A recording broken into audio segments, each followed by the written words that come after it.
Hai guys, aku Maggie dan di video kali ini aku membicarakan mengenai books that got me into reading atau buku-buku yang membuatku jadi menyukai dunia literatur. Jadi aku bakal membahas dari buku-buku yang memberikan pengaruh yang cukup besar kepadaku dari masa kecil sampai dewasa. Jadi ketika aku masih kecil, aku ingat salah satu buku pertama yang aku miliki adalah kumpulan dongeng karya Grimm bersaudara atau Brothers Grimm. Buku itu diberikan oleh mamaku dan sekarang bukunya kemana aku udah gak tahu. Terakhir kali aku lihat, seingatku bukunya udah lepas dari bindingnya, udah lembarannya hancur kemana-mana gak jelas.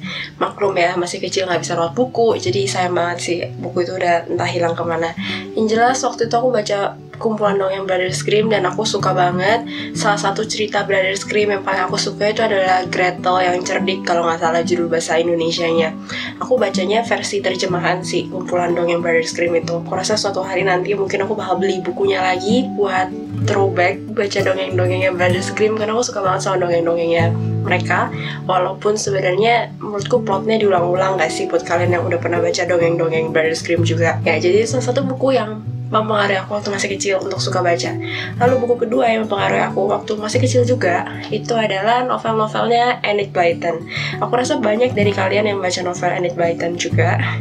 Tentu saja novel Enid Blyton yang aku baca itu adalah Famous Five atau 5 Sekawan. Versi terjemahannya, aku baca versi terjemahan. Lalu yang lain adalah Saint Clair. Aku juga baca tentang kehidupan gadis-gadis di asrama khusus wanita, asrama putri. Dan buku itu bikin aku pengen masuk sekolah asrama. Untungnya gak kesampaian sih. Selanjutnya, setelah aku lebih besar, mungkin sekitar kelas 4 atau 5 SD, aku diperkenalkan sama teman mamaku dengan buku Harry Potter. Ya, jadi aku dipinjemin buku Harry Potter 1, 2, dan 3 sama teman mamaku. Waktu itu dia pinjemin bahasa Inggris, jadi aku yakin aku masih kecil waktu itu mungkin rada-rada blow on dikit bacanya, tapi setidaknya aku ngerti ceritanya. Dan sejak saat itu aku jadi suka baca fiksi. Walau emang sih waktu itu yang aku baca tuh cuma buku-buku fiksi fantasi terkenal yang difilmkan, seperti Harry Potter, Percy Jackson, Twilight. Aku baca itu doang, dipinjemin temenku juga.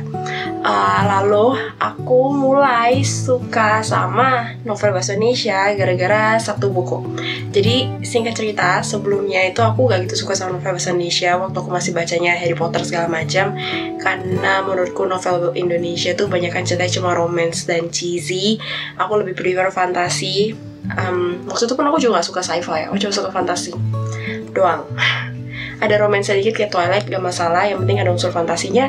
Tapi untuk buku Indonesia aku sama sekali gak tertarik, sampai akhirnya aku baca satu buku bahasa Indonesia, yaitu Soulmate karya Lia Indra Andriana. Ini sudah ada versi cover baru yang isinya juga udah diubah sedikit, dibetulkan di sana sini, dan katanya sih ada plot hole yang ditutupi, dibenerin. Punyaku yang edisi cover lama aku udah kasih ke temanku untuk menebarkan virus bacalah buku bahasa Indonesia.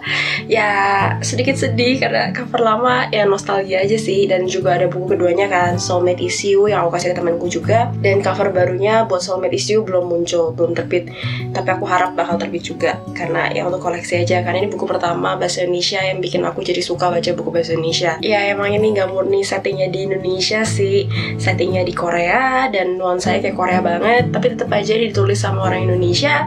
Dan aku udah baca beberapa buku Korea yang emang ditulis sama orang Korea, tapi aku lebih prefer buku orang Korea yang ditulis sama penulis Indonesia seperti Kak Lia ini atau Kak Orizuka. Gara-gara Soulmate Lia Indra Andriana ini aku jadi mulai baca buku Orizuka, baca-baca novel Indonesia lain lah, dan jadi gak takut buat nyoba baca buku bahasa Indonesia. Ya emang segitu aja sih yang pengen aku bagiin ke kalian. Maaf kalau videonya singkat banget, karena aku emang lagi sakit, jadi ini ngomong aja juga serak-serak gak jelas gitu suara ya. Gak bisa ngomong banyak. So ya, tolong tulis di kolom komentar buku-buku apa sih yang pertama kali bikin kalian jadi suka membaca. Gara-gara buku apa? Pasti ada kan? Aku rasa banyak yang jawabannya bakal Harry Potter. Ya kita lihat, makanya tulis jawaban kalian di bawah. Oke, and I'll see you in my next video. Pantengin channel aku di hari Rabu, karena bakal ada sesuatu yang spesial aku upload di hari Rabu. Sesuatu yang kalian semua pasti bakal suka, dijamin. Okay, don't forget to like, share this video, and also subscribe to my channel, and I'll see you in my next video. Happy reading, bye!